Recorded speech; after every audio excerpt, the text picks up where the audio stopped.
we are back, and everyone's laughing because I say that all the time. Anyways, here's what we got in store for this next series, and we're going to talk about cartwheels. And it's pretty interesting because cartwheels is one of the most difficult things to actually perfect and learn, and that in gymnastics or tumbling leads into round-offs and then some other fancy stuff.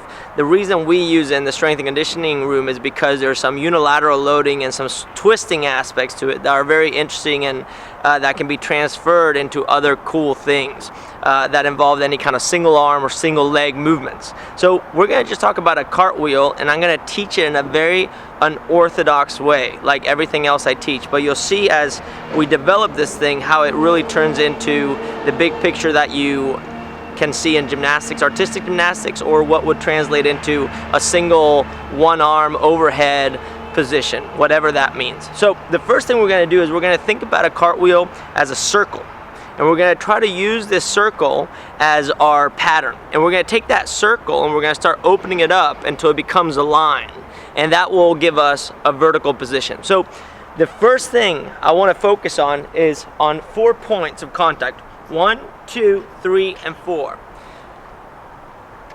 People do their cartwheel starting with their right or with their left. If you start with your right leg, you would circle to the left. If you start with your left leg, you would circle to your right.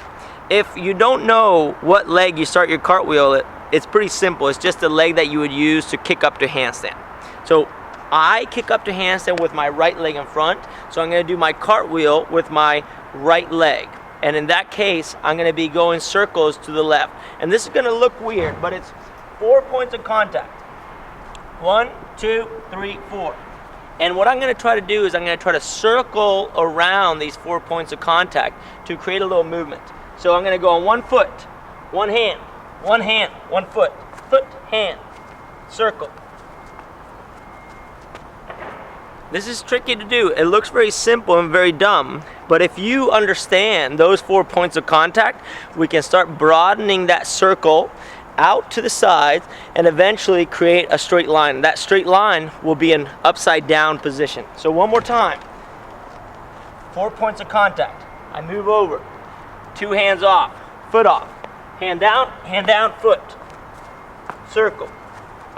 It looks so obvious and so dumb, but if you can do that, you will be able to do cartwheels, and you should be able to do that in both directions. But try to find your dominant side. Right leg, left, left leg, right.